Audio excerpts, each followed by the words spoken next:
Serial वसुधा में इस वक्त कहानी ने एक बहुत बड़ा और चौंका देने वाला मोड़ ले लिया है।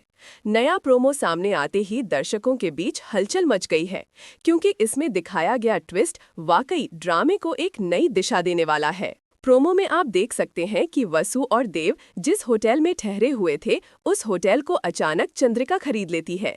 चौंकाने वाली बात तो ये है कि होटल खरीदने के बाद वो सीधा आदेश देती है कि वसु को होटल से बाहर निकाल दिया जाए। होटल का स्टाफ चंद्रिका के कहने पर वसु को धक्का देते हुए बाहर कर देता है और वसु बिल्कुल हैरान रह जाती है कि आखिर चंद्रिका इतनी नफरत क्यों दिखा रही है। वहीं दूसरी ओर देव जब ऑफिस पहुंचता है तो उसे एक और झटका लगता है।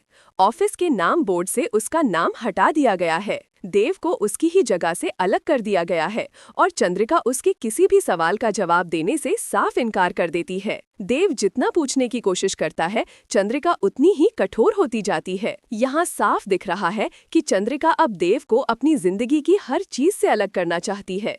उसने अपनी ताकत का इस्तेमाल करके देव और वसु दोनों को मुश्किलों में डाल दिया है। एक तरफ वे दोनों शादी कर चुके हैं और अपनी नई जिंदगी की शुरुआत करना चाहते हैं, लेकिन चंद्रिका की नफरत उनके हर कदम को मुश्किल बना रही है। चंद्रिका की इस हरकत के बाद सबसे बड़ा सवाल यही है, अब वसु और देव क्या करेंगे? दोनों ने शादी करके एक बड़ा फैसला तो ले लिया, लेकिन अब हालात उनके खिलाफ होते जा रहे हैं। वसु को होटल से फेंकवा देना, देव को उसकी ही ऑफिस से हटवा देना, ये सब चंद्रिका की बढ़ती नफरत का इशारा है। आने वाले एपिसोड्स में कहानी और भी दिलचस्प होने वाली है, क्योंकि अब सच्चाई सबके सामने आ चुकी है कि वसु ही देव की पत्नी है। सवाल ये है कि चंद्रिका कब तक इस सच्चाई को मानने से इनकार करेगी, कब तक वो देव और वसु को अलग करने की कोशिश करती रहेगी, और क्या कभी वो वसु को अपनी बहू के रूप में स्वीकार कर पाएगी। अब देखने वाली बात ये होगी कि देव और वसु इस मुश्किल समय में कैसे साथ खड़े होते हैं और चंद्रिका पे इन फैसलों का क्या असर होता है। कहानी में आगे कई भावनात्मक और ड्रामेटिक मोड़ आने वाले हैं,